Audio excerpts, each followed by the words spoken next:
Hi friends, ഇന്ന് നമുക്കൊരു bread omelette ഉണ്ടാക്കിയാലോ? അതും ചീസി ബ്രെഡ് ഓംലെറ്റ്. അങ്ങനെ ഞാനൊരു ബൗളിലേക്ക് 2 മുട്ട പൊട്ടിച്ചൊഴിക്കുന്നുണ്ട്. ഈ മുട്ട പൊട്ടിച്ചൊഴിക്കുന്നത് എനിക്കൊരു വലിയ ടാസ്ക് ആട്ടോ. എപ്പോഴും മുട്ടയുടെ തോട് അതിൽ വീഴാൻ ചാൻസ് ഉണ്ട്. നിങ്ങൾക്കോ?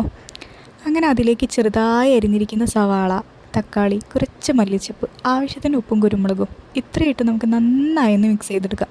ഇപ്പോൾ ഇതിവിടെ സെറ്റായിട്ടുണ്ട്. ഇനി ഒരു പാനിലേക്ക് നമുക്ക് കുറച്ച് ബട്ടർ നന്നായി തടവി കൊടുക്കാം. അതിലേക്ക് ഈ മിക്സർ ഒഴിച്ചു കൊടുക്കാം. അങ്ങനെ മിക്സി ഒഴിച്ച് പെട്ടെന്ന് തന്നെ നമുക്ക് 2 ബ്രെഡ് എടുത്ത് വെച്ച് അതിലേക്ക് ഇതുപോലെ ഒന്ന് മുക്കി കമഴ്ത്തി വയ്ക്കാം. അങ്ങനെ ബ്രെഡും ഇവിടെ സെറ്റായിട്ടുണ്ട്. ഇനി അടുത്ത ടാസ്ക് എന്താണെന്ന് വെച്ചാൽ അറിയില്ലേ, തിരിച്ചിടുന്ന ടാസ്ക്. എങ്ങനെയോ എന്തോ അതും ഏകദേശം സെറ്റായി. എന്നാലും കുഴപ്പമില്ല. ഈ ചെറുതായി അരിഞ്ഞ് വെച്ചിട്ടുള്ള സ്ലൈസ് ചെയ്തിട്ടുള്ള ചീസ് ഞാൻ ഇതിന് മുകളിലേക്ക് ഒന്ന് നിരത്തി വെച്ച് കൊടുക്കുന്നുണ്ട്. അടുത്തതായി നമുക്ക് ആ ഓംലെറ്റ് ഇതുപോലെ ഒന്ന് ചെയ്ത് കൊടുത്തതിന് ശേഷം ബ്രെഡ് ഒന്ന് തിരിച്ചിട്ട് കൊടുക്കാം. അങ്ങനെ എങ്ങനെയോ ഇതങ്ങോട്ട് സെറ്റായി. ഇനി ആ ബ്രെഡിന് മുകളിലും താഴെയും നമുക്ക് ചെറുതായി ഒന്ന് ബട്ടർ തേച്ച് നന്നായി തിരിച്ചു മറിച്ചിട്ട് മുരിച്ചെടുത്താൽ നമ്മുടെ ചീസി ബ്രെഡ് ഓംലെറ്റ് റെഡി ആയിട്ടുണ്ട്. അടിപൊളി ടേസ്റ്റാണ്.